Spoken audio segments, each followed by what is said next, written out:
अस्सलाम वालेकुम दोस्तों, एक बार फिर एक नई वीडियो के साथ मैं हूं जाहिद अली और आप देख रहे हैं tips of life YouTube channel. आज हम बात करेंगे सेब के चंद अजीब हक़ाइक़ के बारे में। ये कहावत तो हम बचपन से ही सुनते आ रहे हैं कि हर रोज़ एक सेब खाने से डॉक्टर हमसे दूर रहेगा,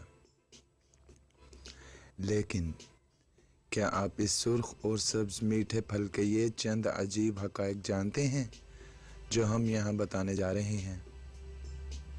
ग़िज़ाइयत के साथ साथ इस फल में बहुत से राज भी छुपे हैं। सबसे पहले नए आने वाले दोस्तों से दरख्वास्त है कि प्लीज़ हमारा चैनल सब्सक्राइब कर दीजिए और उसके साथ घंटी के बटन को दबा दें ताकि मज़ीद आने वाली वीडियोस से आप अपडेट रहें। अच्छा, तो सबसे पहले जो सवाल है वो ये, सेब पानी के ऊपर तैरते क्यों हैं? सेब एक भारी फल है, लेकिन इसके बावजूद ये पानी पर तैरता है। इसकी वजह यह है कि इसमें मौजूद 25% हुजम सिर्फ हवा है और ये हवा इस सेब को पानी से हल्का बना देती है, जिसके बायस सेब पानी पर तैरता है।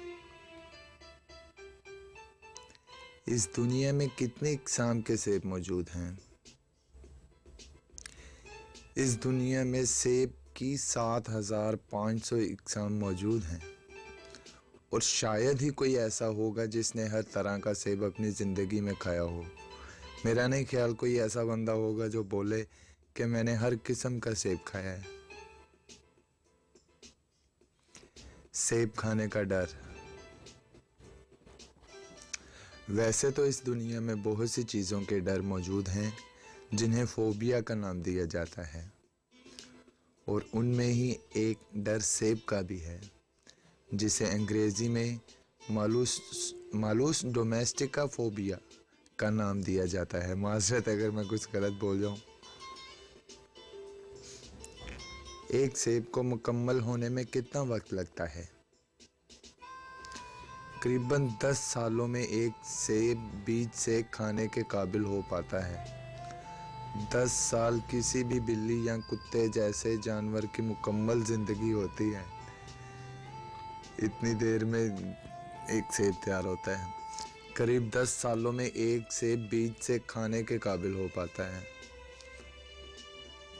बहुत लंबा अरसा है। सेब के बीज जहरीले होते हैं।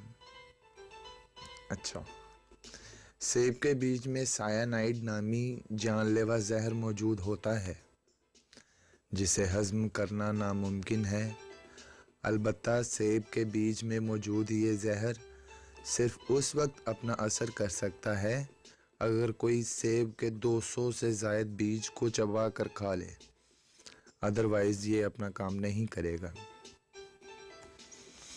जी तो दोस्तों, आपको ये हमारी एक छोटी सी वीडियो, छोटी सी कोशिश कैसी लगी?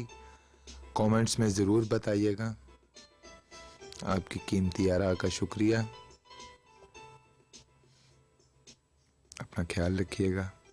अल्लाह हाफिज़।